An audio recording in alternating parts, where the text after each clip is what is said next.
So you know that if at the end we end up with like a really high quality recording with like you as a separate camera, me as a separate camera, and the slides and stuff like that, then it went well.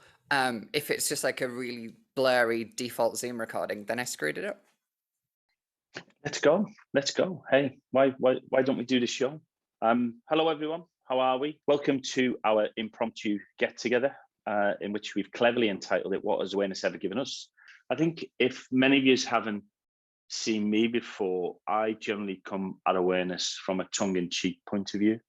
I think I understood a long time ago that part of the issue from a general awareness side of things was I probably like you guys, if you're in IT, you become the default support person for your family, right? You become the person that they turn to ask, is this a scam? And I wasn't getting fed up of it, but I was amazed by the amount of times that folk would ask me what I thought was an obvious scam, right? What I would see as an obvious scam. And I kind of began to realize that I only see it as an obvious scam because I may see it day in, day out, or more regularly than other people not in the IT industry. And they really can be taken in from a really obvious point of view where to everybody else looking from the outside in, it would seem common sense not to fall for something. So I decided to see if I could do something about it. Now, it's been a long time since I've been technical, so I'm not technically gifted anymore. And I can understand the lingo and I can understand all of that. But I think the thing I do have, and the thing I can bring to the party, is I can offer a translation service. Now, many of you may say you probably need a translation from my Scouse accent or subtitles, and that's cool. I'll take that. That's no problem. But I think I have an ability to translate the technically complex into something ordinary people can understand. And I really do this for the likes of my dad or my wife or my son or people who aren't in this industry. So sometimes, and especially in the very early days when I started doing the awareness side of it and the videos, I had a lot of technical male member measurement, if I'm going to put it politely, where people want to tell you that theirs is bigger than yours, and you kind of get dragged into that a little bit on the technical side of things, and I didn't want to do that, so I slightly detached myself away from it. My whole approach now, my contention is that awareness is dull and it doesn't capture people. And I think one of the big reasons of why it doesn't capture people is because we're far too serious. We work in a work environment where you have to have a work persona, and you have to be a work person, you have to be corporate, and you have to use words like synergistic and holistic. And nobody in real life uses those words, right? Nobody outside the office would go to their partner and say, darling, I'm preparing some food this evening for our sustenance, for us. Nobody talks like that in the real life. So I wanted to inject a little bit of life into awareness. And I think that ability to remove that seriousness of what a business offers and talk to people like people is one of the big failings that we don't do in awareness, because we're afraid of upsetting somebody if we talk to them the way we normally talk to our friends or our family members. I'll possibly come back. There'll possibly be a question about offence or not safe for work a little bit later. And I think as well is that when we use an awareness at the moment, or when I see awareness campaigns being done, they focus a lot around the bad outcomes. They focus a lot around the fear. They pull up unsubstantiated claims of cyber loss and things like that. You know, we've all seen the 6 billion attributed to cybercrime, and you know, none of that is actually based on real figures or real facts if you try and look under the covers on that. So we use them from the get-go a lot of information to try and make people sit up and take notice and then give you their attention. And we have a lot of inbuilt biases within ourselves as human beings. You know, we are mammals at the end of the day, and all our evolution has taught us to kind of protect ourselves and keep ourselves out of danger and not put ourselves into harm's way. There's many biases that we do have. And one of those is to shut us off from that fear, is to shut us off from the exhaustion, you know, of being told that somebody bad is out there to get you, and if you don't do it this way, then the bad man will come and the bogeyman will come. And you know, we've had it ever since we were kids. You know, if you were a child and you were misbehaving, back in the day when I grew up anyway, so many of you may be younger than I, but back in the day when I grew up, that was easily sorted with a slap across the back of the head, right? That was easily sorted with threatening the child with some mystical figure that would come and take them away to try and keep them in line. And that generally doesn't work. It works for a short period of time, but it doesn't work to keep everybody in line at the same point. And I think that's where I try and bring a different approach to that. And I try and understand that what are the kind of things that help people understand a little bit more. And not that it's science. There are scientific articles on the back of it, right? On the back of using humor to educate and things like that. As there's a scientific article to back up everything, you know, from pseudoscience to real science. But I don't need to jump off a tall building to understand that gravity is going to end me in about 10 seconds flat on the pavement, right? I understand that. I don't need science to tell me that. The same as I don't need science to tell me that humor can help in education, and it can help better in helping people remember things than fear can, because of those confirmation biases. And if we're tying good emotions to information, we can easily recall them. I can recall. So I normally ask people two questions about this. I normally ask, who's your favorite teacher at school? And it will always generally be the funny one. And then, who is your worst teacher at school? It will always generally be the teacher that put you through the ringer for whatever. You know, when I went to school, I'm sure my comprehensive just employed masochists or ex-prison wardens, because we were just battered every day from a point of view. And bearing in mind, this was the 70s and 80s, and I know it doesn't go on now, but you know, I can remember the terrible teachers for the fear they instilled in me, but not for what they taught me. I can remember the really funny teachers, and there's a couple of them that come straight to mind, and I can remember their lessons. Not that I did anything with them or went on with that as a career, but I can remember their lessons and what they taught me because of the humor. And the same as I can remember funny jokes, the same as I can remember funny movies or lines from movies, we're attaching that information. So that got me thinking, can we do this for people as well? Can we do this in awareness? Can we bring in a different approach to try and entertain people into understanding the things we've been trying to tell them to do for years and years and years, and they just haven't done it? And I think also as well, in awareness, we kind of let ourselves down within the industry when we think of people as another type of defense, right? Or another bit of technology. Because lots of organizations, a lot of the big attacks that have happened, will look to maybe focus on what had happened, and some of them unfortunately focus on a scapegoat, right? On somebody making a mistake or somebody not doing anything. And I think from my point of view, when I see that, it just dismays me so much. It just saddens me so much, because actually we are human and we do make mistakes.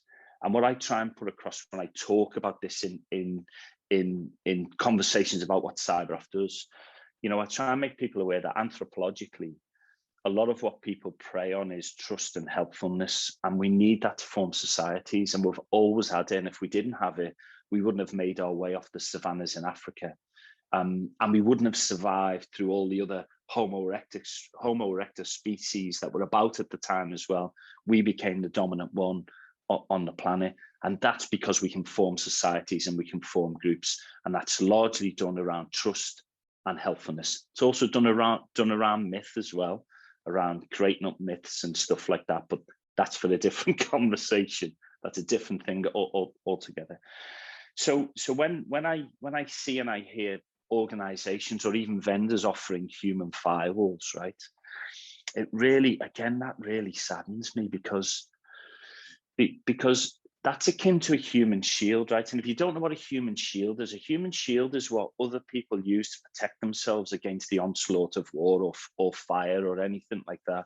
And if you're putting another human in front of you to save your life, that just sends, for me, at the back of my mind, the spidey sense, it just sends out the wrong message of what we're trying to do. It hits that we're treating people as if they're not people, human firewall, putting them in harm's way. And we're also treating them as if they're then technology, i.e. we've just spent millions and millions and millions of pounds on this defense in depth approach, and all the expensive consultants we've brought in from all the big blue collar SIs and consultancy services. And we're then relying on Dave in accountancy not to click on a link. There's something wrong in that, right? There's something wrong when everything we've just spent all of that money on comes down to one person in one discipline who can click a link or who can be tricked into giving away information or whatever it may be, can be fooled by social engineering and any of those things.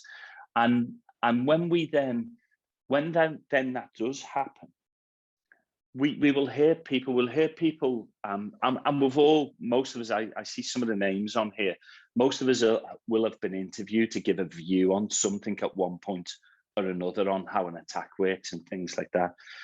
I think there's too many talking heads that will regularly want to point the finger at the uninitiated in our industry, the people who aren't educated in what we've spent our careers doing. And I think that does them and us another disservice, that we're almost throwing somebody under the bus to make up for our failings. Not that I want to be political about this, but you don't have to look too far for where that's happening at the moment, right? Where people don't have any kind of morality or don't have any compassion for the people they work for, and they just want to throw others under the bus to save their own skin, or to get them on TV or to get them on the radio show or things like that, and further their brand. So I think when we are looking at what we can do in awareness, and it really does have to start with us, is that we really need to start showing more compassion and more empathy to the people that we work with, because nobody comes to work to make a mistake. Nobody comes to work to make an error. Everybody generally comes to work for a pay packet and a couple of weeks holiday a year in the sun. But people generally do not then want to come to work to find out that they've now got to become some kind of backstop to technology. Gary's just made a comment there. Let me just, this is a work event, right? It's kind of a advice type and discussion event, Gary. So if there's something specific that you want us to deal with within work or within issues that you're seeing, feel free, man, to jump in and pose a question, and we'll talk about it. Where the event is coming from is what we look at in where awareness is failing us at the moment and what we can do differently. Where I'm coming from is the general awareness side of things and how people fit into that, and why we do people a disservice by talking about them the way we talk about them currently, or treating them the way we treat them currently.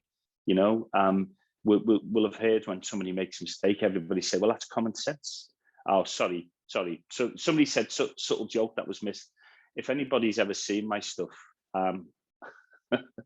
oh, right, okay. So it's okay to have a beer. Yes, listen, you should have a beer. I'm just on coffee at the moment. I promise you that is coffee in there as well. So So what does effective awareness, for me, what does effective awareness consist of, and what does effective awareness look like? I think first off, I've mentioned about compassion and empathy. Now, I will fully admit that empathy is something that generally passes me by, and my wife tells me regularly that I am not an empathetic person. I'm a pathetic person, but not an empathetic person. So, but I think what I'm trying to say here is, when it comes to awareness, we have to give people a break, right? We have to give people a break that they are human, they will make mistakes, and that they don't have the type of training, or they don't have the type of background that we have. So if you have to explain something 4 times to somebody about, here's how you do something, or here's how you don't do it, or here's how you don't feel, then you should do that, because actually maybe the first 3 times you didn't explain it very well to them, and that's why they're coming back to you for a 4th time.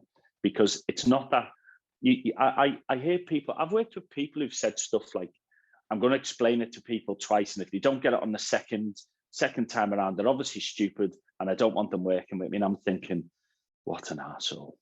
In the back of my mind, I'm thinking, what an absolute arsehole you are. Because, shouting at people or telling them the same thing in a second way, but by raising your voice or raising the volume, isn't communicating with them. We have to find the right way to communicate. And I think that's where I come in with the videos and things that I do. I know they're not everybody's taste. I get that. I don't want to be everybody's taste. If you're trying to please everybody, you're pleasing nobody, right? But I think where I come is, I offer a different view to it for those people whose attention wanes when you sit them in a room and tell them that this is their annual security training, and they've got to sit there for the next 2 hours and then do a bit of an exam at the end of it. You've kind of lost the room essentially straight away. So I come at it from a little and often point of view. I come at it from a point of view of trying to make the obvious silly, so it sticks, and trying to use humor so it sticks. Do I then use sweary language and some questionable sexual references from time to time? Yes, I do. But that's largely from my background and my upbringing, of where I grew up in Liverpool in the 80s. And it's also largely from the point of view of a lot of my network and a lot of my friends all talk like that as well and react to that. And I'm not saying that I'm the typical man in the street, because I know I'm not anymore. But it seems to resonate more with people when they see that type of stuff, to capture their imagination and to capture their attention, because that's what we're asking for 5 minutes. And I think if you're asking for it for any longer than that, and trying to then make them into something that they don't want to be, human firewalls, technology, all of that type of stuff, you've got a really difficult task on your hands, because they're not giving you that attention for all that time. Waiting for 3 minutes to hear me give another terrible rendition of another song is apart from hurting your hearing, is not going to exhaust them, right? And also as well is that you can then, if you're using that approach, you can use the same thing to tell somebody something, the same thing 4 or 5 different ways, because actually you're couching it in a different way. You're couching it in a different scenario. You're giving it a different background. You're giving them the chance to see something that they may not have seen before.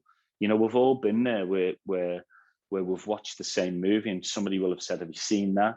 No, I didn't see that. So you go back and watch it. It's the same with these type of videos that not just I do, other people do as well, right? Other people do these type of videos. Maybe not with the language and the humor and the terrible singing that I do it, but you know, there are other organizations out there that do this type of thing. And I think that when you start to talk to people the way that they start to talk to each other, you've got half a chance of them sitting down and making certain types of content a bit more viral, a bit more worthy of their time and discussion. So you can sit down and say, hey, did you see that video last week on the awareness training when you talked about blah, blah, blah? You never hear that conversation at the moment within an organization. Nobody ever turns around, maybe very rarely, but nobody ever turns around and says, hey, wasn't October's awareness training brilliant and they're still talking about it in January? It just doesn't happen. And I think when you leave it for once a year as well, the only reason people do that is to tick boxes on spreadsheets. Nobody can really genuinely think that once a year, sitting people in front of a PowerPoint spreadsheet or talking at them for an hour will really educate them on cybersecurity. And if they do think that, I think it's incumbent upon the people who are sitting in front of them to raise the hand and object to that type of approach, because there's nothing that they're going to learn in there that they're then going to take through the rest of the year with them.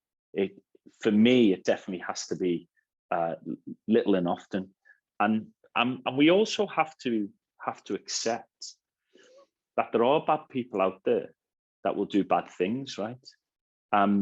It's the same in normal life, you know. So why should it be any different on the kind of online world? Why should it be any different that bad people won't exploit people's trust in nature or people's helpfulness?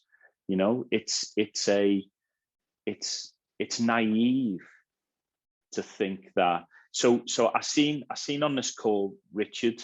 So Richard, I'm going to give you a shout out here, mate. So Richard Hollis, I was at an event with Richard just before Christmas, a couple of months before Christmas, and he said something that really opened my eyes. He was talking about cybercrime and what big business it is. And he made a really, really great point that the chances of being caught from indulging in cybercrime to maybe doing physical type of crime is so outweighed.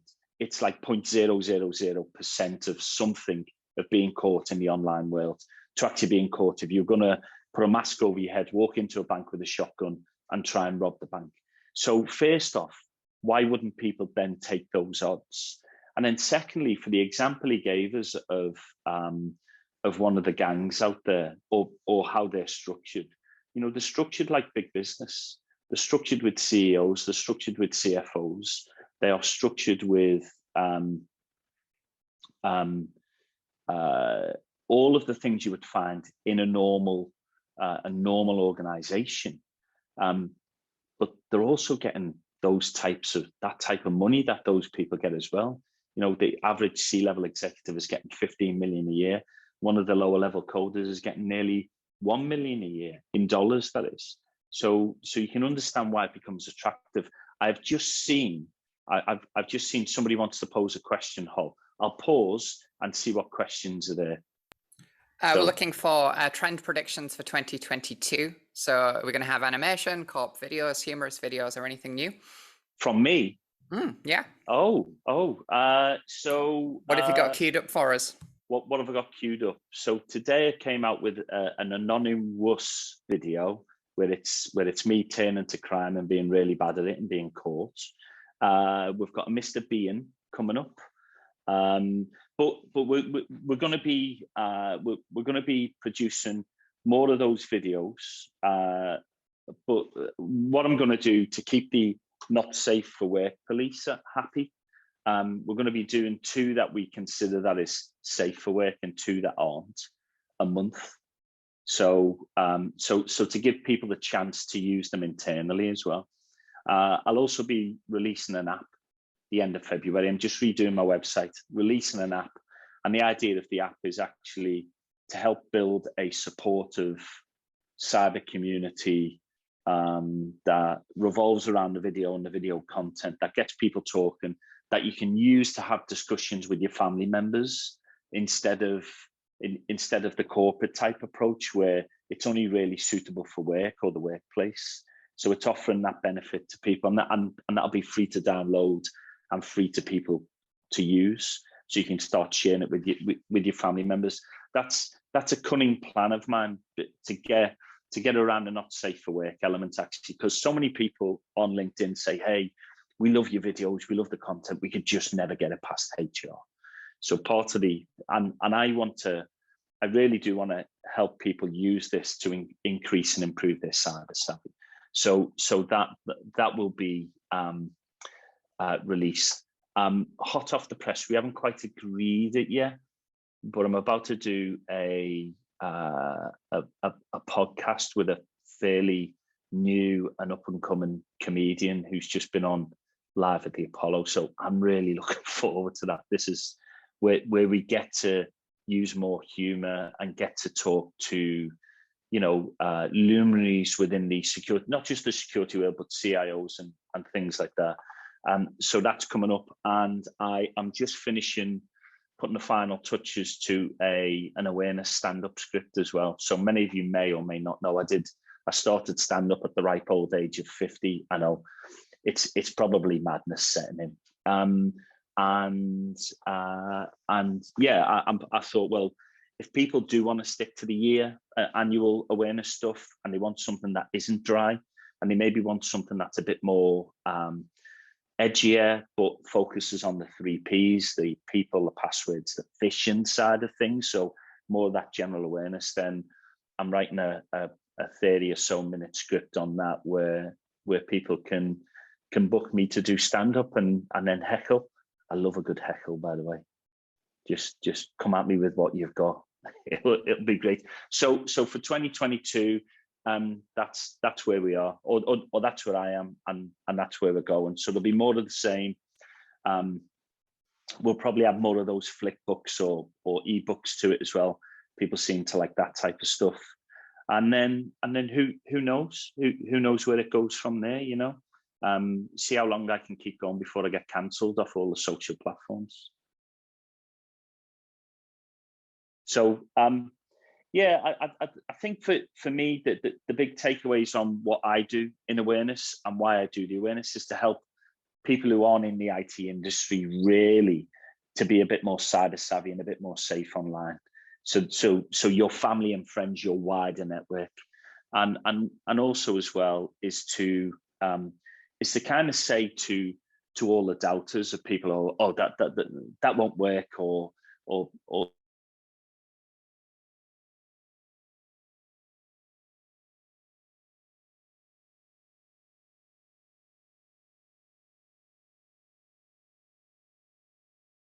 drive me on to prove people wrong, so the more people give me their negative, well-meaning advice, which you can keep and shove up your, the more it drives me on, essentially.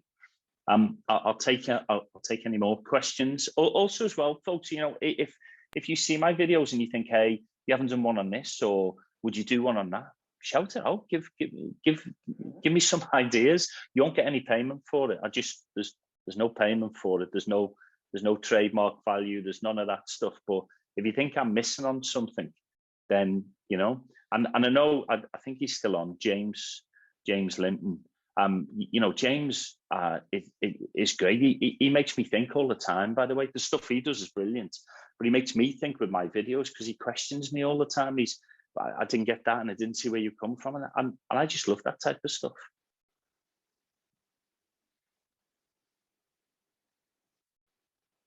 So we're kind of half an hour. I've kind of yattered on it for half an hour, all around, my view of it. It's dull. I want to make it fun, and I want to make it inclusive of everybody, and I actually want to focus it on people and make them the center of it, and not the CISO, and not the HR director, and not any of those folk. I really do it for the likes of my dad and my son and my wife and people like that who generally don't get our IT acronym based speak.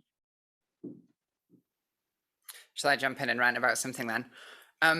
So the thing that I wanted to bring to this was building on determining whether awareness is effective. So Ian's obviously said that some of the old delivery methods of being, very dry and PowerPoint-based awareness training doesn't work. And I want to kind of build on this idea of when does training not work and bring a different slant to it. So for those who don't know the work that I do, whereas Ian starts his presentation with, I'm not very techie, I should probably start mine with, I'm almost entirely techie. I spend the vast majority of my time breaking into computers and buildings.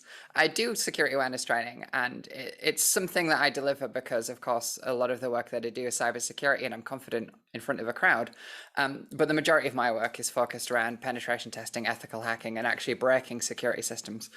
And when it comes to security awareness, very often when we compromise an organization, we'll see some aspect of that compromise that could have been helped if security awareness training was more effective. The most obvious examples of this is when I mentioned the breaking into buildings part of the role. So this physical access assessments, I won't dive too much into how those work, but there's a couple of different reasons an organization might want a physical access assessment. The first is to test their processes. So for example, if they've been telling staff members in their awareness training to challenge staff members, they might want to assess to see if that actually occurs. Or it could be separately a part of a technical attack. So something like a penetration test where they're looking at technically how secure are their systems, and they want to know, does physical access to an office space or something like that impact the effective security stance of their systems? Is it easier to break in once we're in the building? Will people leave devices unattended and those kinds of things? And whilst very often we think of security awareness and technical security as separate things, they should intersect and there should be overlap, because one can help you where the other fails. But the first point, effectively, like the biggest thing that I see is awareness training telling staff an action to take, but not a follow-up. So I'll give a really good example of that. Very often within security awareness training, I see organizations telling staff members to challenge strangers, but then not what to do next. And from my point of view, when we're doing physical access assessments, if I'm breaking into an office space or something like that, whilst I use the term breaking in, of course, I'm not dressing up like a ninja and rappelling in from the ceiling. We're trying to gain access to unattended network ports, unattended computers, those kinds of things. We're likely to be relying on social engineering, talking our way into a building, or tailgating or something like that. And if a staff member's been told, challenge strangers, that means they'll go as far as coming up to us and saying, I don't recognize you, or you're not wearing an ID badge. But then rarely does their awareness training go any further. And of course, the thing is, when we're doing those assessments, or equally an actual threat actor, somebody who wants to do harm to your organization, they're not necessarily going to play along. They are going to be adversarial. I'm going to lie to staff members. I'm going to deceive them. I'm going to use social engineering techniques to try and diffuse or get away from that situation. And very often when we see on physical access assessments, the biggest thing that I would point out is actually how rare it is for staff members to actually challenge us at all. But when they do, if we don't give them information, if we mislead them, if we aren't overly helpful when they come up and say, you don't work here, it's like, no, I don't. And then what do they do? So very often awareness training needs to go as far as telling the staff member, not just the action, but what is the follow-up as well.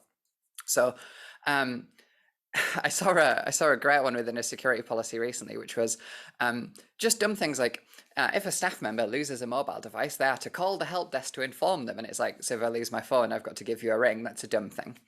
And the thing that I like to bring in is this idea of effectively testing systems wherever you can. So if one thing goes wrong, how can we determine the effectiveness of that or not? So challenging strangers is a big thing that I definitely rarely see within security awareness training. Another thing that I'd actually taken a note to point out, but was brought out in the chat, was whether or not we engage with people like HR before we deliver awareness content. And in my personal opinion, I love engaging with, honestly, as many people within the organization as I can prior to delivering the training. The more organizational context I can be given, the more relevant that training is going to be. And also, if there's any issues in the content, something that is incompatible with your organization for some reason, then we can discuss the impact of that on the training prior to the training being delivered. For example, where context might matter would be, if the organization has public access areas, the way that you should handle that from a staff member's point of view is different to if the entire office is entirely manned by your own staff. If there are areas that the public might come into, it's going to be a different approach. But as I point out in the chat for those that are following it, actually it's very rare in my experience for certainly members of HR to engage with us prior to security awareness delivery at all. So that's a difficulty. But really, when it comes to awareness training, one of the things is, yes, awareness training is one of the ways that you can increase the security of your organization. But in my opinion, you should be thinking of ways that you can test that, because very often security policy goes terribly. A good example of this would be many organizations enforce things like password rotation. In fact, still a few number of, I guess, inverted commas, best practice guides or compliance requirements still enforce password rotation. If you haven't heard that term password rotation before, I'm talking about that idea that you have to change your password after an arbitrary amount of time. So every 90 days, something like that, you have to change your password. This is policies like this are often brought in because there's a specific issue that they're looking at addressing. So, for example, if an attacker is able to gain access to a password hash, that password hash will take the attacker a little while to determine the plain text password from that. I'm talking about password cracking attacks here. That'll take them a little while. If the user changes the password prior to that attack being successful, you've narrowly avoided a security breach. Some devices locally cache passwords if that device is lost or stolen. That could be a security breach, but if the password is rotated prior to the attacker using it, then that can avoid that issue. The problem is, when it comes to enforced password rotation after an arbitrary amount of time, very often users fall back to bad practices such as passwords based on patterns. So very frequently we'll see passwords like password 1, password 2, password 3, where every time the user rotates the password, they just add a number to the end or something like that. Or passwords based on time, so something like spring 2021, summer 2021, autumn 2021, those kinds of things. And the problem there is the same. The passwords become more guessable as a direct result of that security policy password rotation. So whilst generally I will argue against password rotation and password complexity, there is better alternatives. All that I really want the point to be in this point is just, when you're enforcing these things, or when you're teaching staff members about those things, you should train them, what is the follow-up, and then actually test that that system is working in the way that you think it is. I mentioned challenging strangers, and I mentioned that it's incredibly rare that that ever actually happens. There has been in the I've been doing physical access assessments for many years now, and there's only a couple of times I can ever think of that I've actually been challenged for being on site without visible ID, or for being on site without being recognized. And I mentioned that staff members don't often know what the follow-up is. When we follow up after an assessment, very often we find that staff members, if they challenge a stranger, don't report them. If they do report them, they don't supply enough information for actual action to be taken on that. Did one physical access assessment with an engineering company where we were looking at gaining access to unattended computing devices, but as a part of that, we effectively walked around the whole building. The company followed up and asked any staff members if people had seen us, and some staff members were adamant they had seen us, but couldn't give an accurate description or say where it was that they had seen us. So if you're enforcing controls through security awareness training, like, you should challenge strangers, actually determine whether that is effective or not. Very often I see security awareness training that is given good advice, but it doesn't have enough technical detail to it.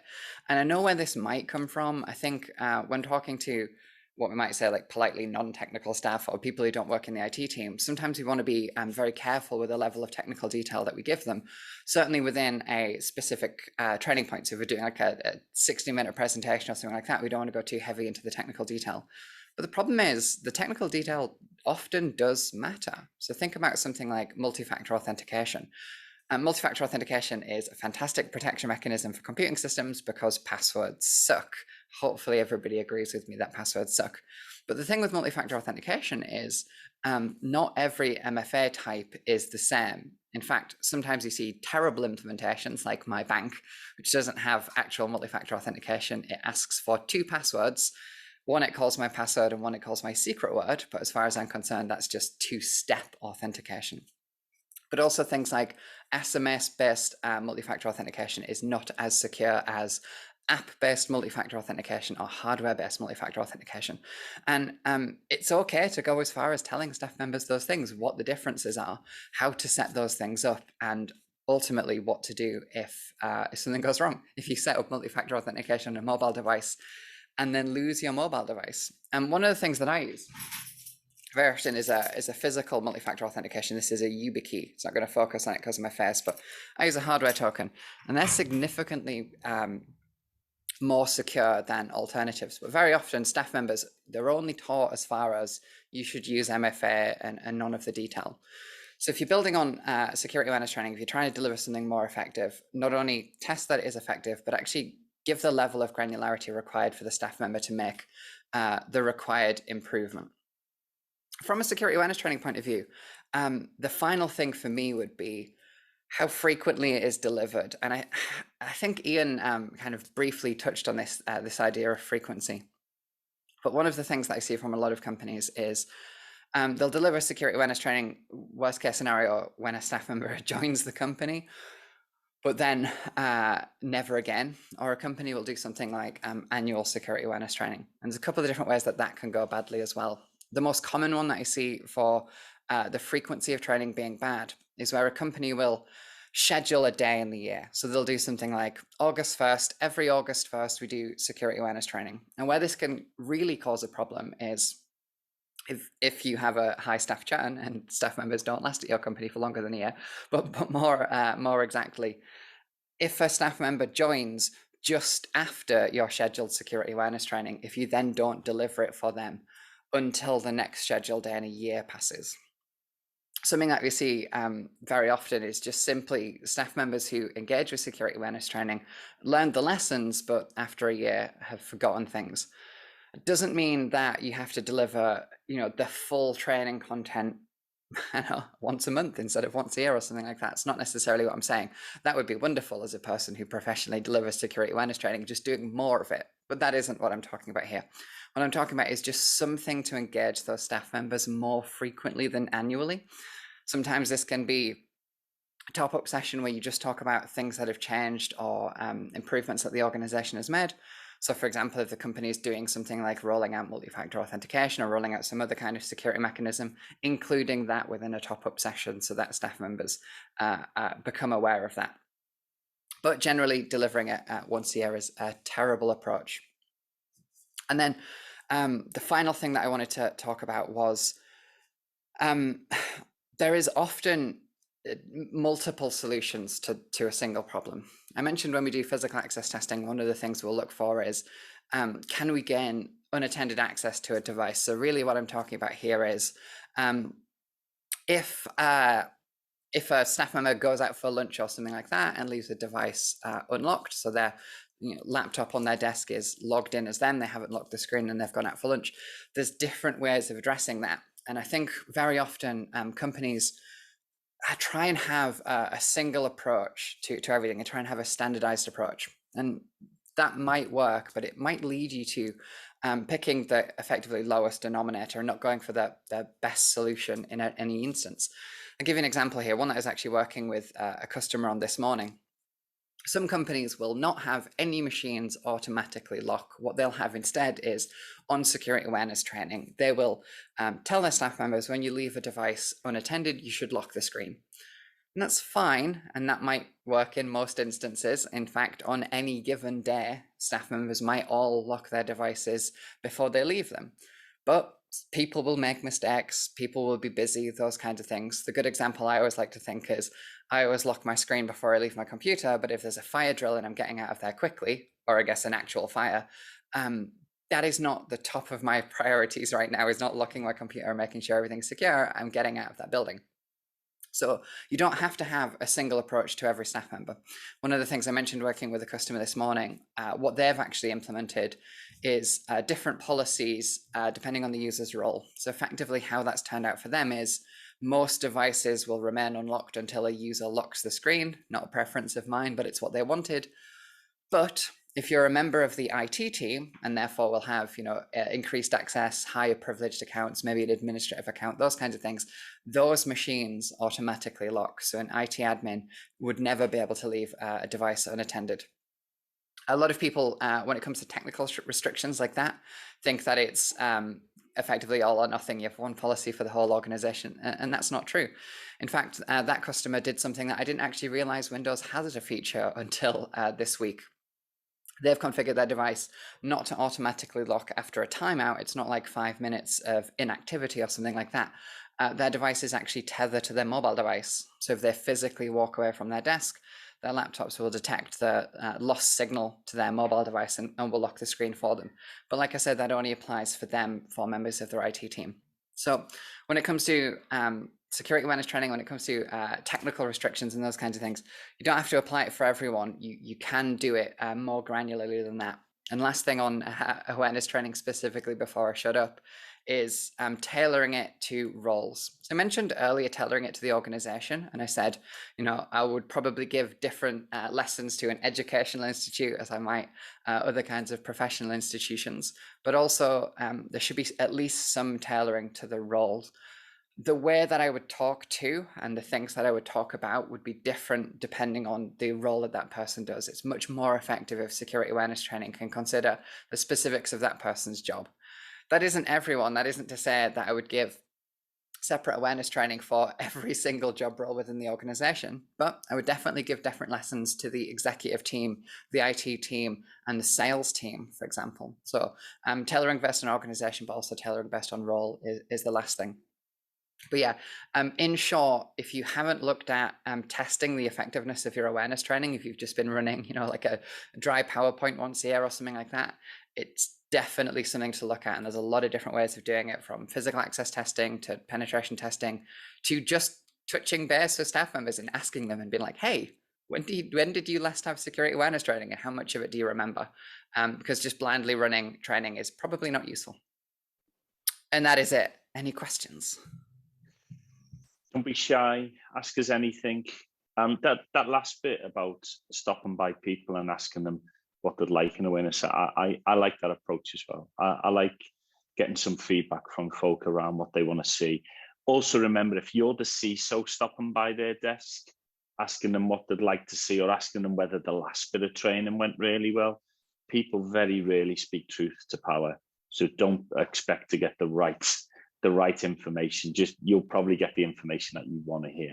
I give you a really good example actually on where testing things can go badly. And it was a customer I was working with a couple of weeks ago, doing a maturity assessment with them. So broadly going over their security and looking at how well are things implemented. And one of the things that we were trying to work out is what kind of and how mature is their security culture? So do normal staff members talk about security? Do they take security seriously? Do they consider it a part of their role? Those kind of things. And the customer came back and said that they know that they have a good security culture, and they know that their staff members understand the risks of phishing emails because they have them reported to them. And the difficulty with that is the idea of vanity metrics and this kind of availability heuristic. If a small number of very loud people within the organization are constantly talking to you about phishing and reporting phishing emails and those kinds of things, that doesn't mean the whole organization has a high level of maturity. It could just be those individuals. So sometimes if you're having people, discuss phishing risks with you or whatever the risk is, just be careful to check, is that representative of the whole company or is that a vocal minority? Which kind of leads on to some other part of the training that people are divided on. I see most of the time phishing type training, teaching people by phishing them, which I can see the value in. I can see both sides, so I can see the value in. But I think, like with anything, with great power comes great responsibility. I've seen it used really terribly as well. I give you two very quick ways in which it can go terribly. Availability heuristic as well. If you're sending actual test phishing emails to staff members, there's two ways in which you can screw it up that I commonly see. The first is only sending a small type of campaigns to them. So if you're constantly sending them, your Facebook account has been locked, your Gmail account has been locked, your iCloud account has been locked, they might not be being trained on the vast range of scam phishing emails that could happen out there. And the other thing is, if you're sending campaigns of differing qualities, so some easy to detect, some harder to detect, those kinds of things, that'll impact the metrics that you get back. So you might see an improvement in the response, so less people might click the link or take the bad action. That could be because your staff are more engaged with your awareness training is of better quality, or it could be that the second campaign was easier to detect than the first. So phishing training, as in sending actual testing emails, can be very effective, but it's got to be set up well, and setting up well can be challenging. And it might lead you to get vanity metrics and misleading metrics that make you think you're doing better than you are.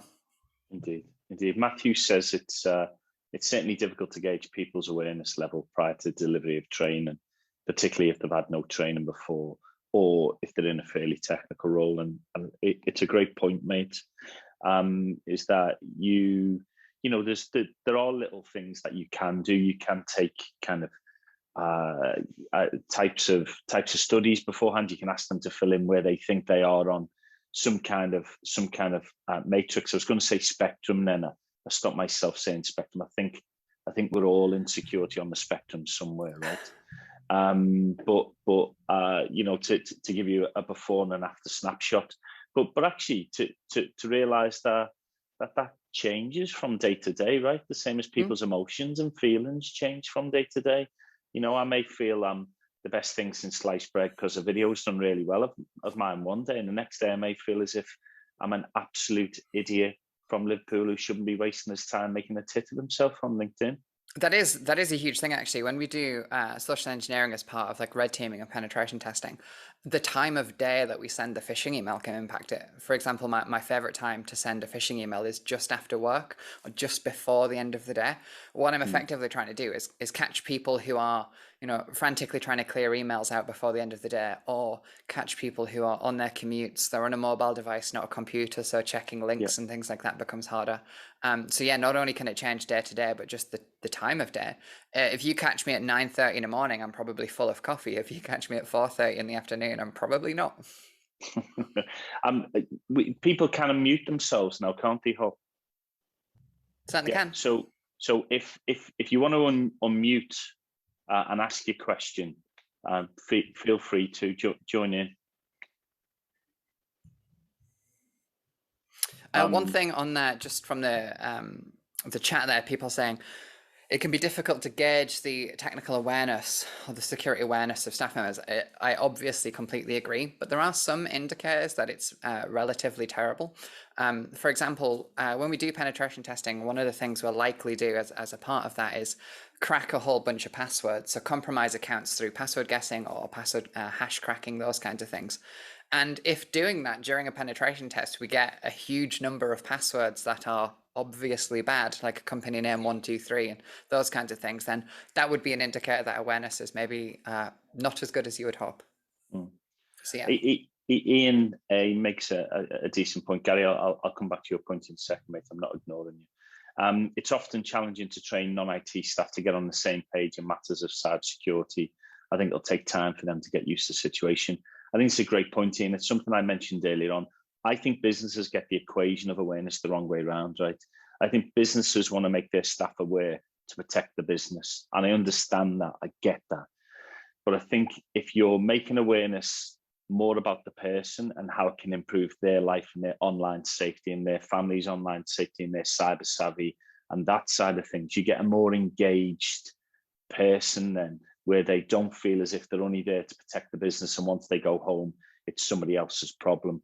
You're actually giving them something that's a benefit to them and their wider network, and I think that can help them come on board a little bit quicker. And Gary makes the point that LinkedIn is the hacker's address book. It's also I'm seeing so many fake profiles at the moment, Gary, that are just absolutely doing my head in. I'm seeing so many people be removed from the platform for expressing an opinion as well, and yet these fake profiles, which are quite easy to spot, are allowed to stay on there as well. It's just weird to me. That is a fair point. I think sometimes within penetration testing, within the technical side of security, maybe people put a bit too much emphasis on the risks of social media. This is a controversial opinion, but here we go.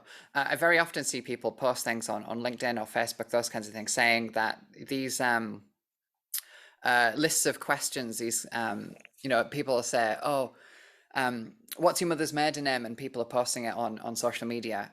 Whilst that is a bad thing, if I can have an impact on you based on only knowing a small number of facts about you that you post to social media, The problem is not necessarily posting it to social media, it's organizations relying on those knowledge-based questions. Google did some great research back in 2019 about how effectively ineffective knowledge-based questions are. But if you think only a few years ago, maybe 5 or 6 years ago, we did see organizations relying on things like, you go through there, I forgot my password field, and it would ask you things like, what is your mother's maiden name, and those kinds of things. Or maybe you've seen it on Windows devices where you get the security questions to reset your password. I would say that is the problem. Security relying on knowledge-based questions is the problem, not necessarily people disclosing information online. Yes, we should teach staff members and normal humans to be aware of the risks of social networks in general, but I think over-reliance is actually the problem. I think sometimes we're putting the energy in the wrong place there. Maybe that leads us into a different discussion for a different time. Hall, is technology doing enough? Where does technology fail us? Because we are morons. We're all morons, right? If you need on a coffee cup a sign to say caution, hot contents, then there is no other indication in life that should tell you that we are morons, and we need constant reminders like that. So I personally think tech can be doing more for us. I think too many folk focus on the shiny blinky lights of brand new tech and AI and all that type of stuff that generally doesn't exist. Whereas we've already got all the equipment and all the stuff that we need to do. We just need to start using it a little bit more effectively, and we need to start kind of putting our priorities in order about what the important things are with that tech that we want to do. There's definitely a contextual prompt here on the technology side of things. Technology should help people make better security decisions, that it doesn't. I did a webinar just before Christmas where one of the things that I pointed out, it wasn't even intended to be in that webinar. It was just a thing that happened the day before I delivered it, so I included it, was I was setting up a new account on Microsoft 365, or an Office 365 account, and I used a password manager to generate a long password. This is going to be a test account, so it was like never going to be used by a user. I just needed it for testing some things. So I made like a 40-character password, a really long, really random password. And M365 judged it as a weak password because I had only included uppercase and lowercase letters, although it was 40 characters long and completely random. Whereas I think I put something like password 123 with a capital P in, and it said that was secure, because of course M365 in that instance is putting way too much weight on the use of complexity, uppercase, lowercase numbers and symbols, as opposed to a high level of entropy. So I think there's a lot more that technology could be doing just there as well, when a user chooses a password and those kinds of things, to make sure that the user actually understands which one of those things matters, and no, putting the digit 1 at the end does not make my password any more secure. So yeah, maybe a rant for another day, that one. Indeed, that's the if nobody's seen it yet, check out the Michael McIntyre set on passwords. Very funny, very hilarious. Just put that in front of your people. You probably get more interaction for awareness training than anything else, to be quite honest. But we're at the top of the hour, Holly, so we'll probably say our thanks and be off into the distance. Yeah, absolutely. Thanks everyone for attending. If you want to find out more about what we do, then of course, jump on our websites. Ian will perpetually tell you his new website is dropping soon, so keep an eye out for that. And if you want to see more of our content, then we both have YouTube content out there as well. So instead of trying to type lengthy YouTube URLs in, I would recommend checking Ian and I out on our LinkedIn pages, because of course we share our other content there as well. And no doubt we'll do another one of these in the very near future. So if you enjoyed it, keep an eye out for that one too. Thanks all. Thanks, Holly. Take care. Thanks.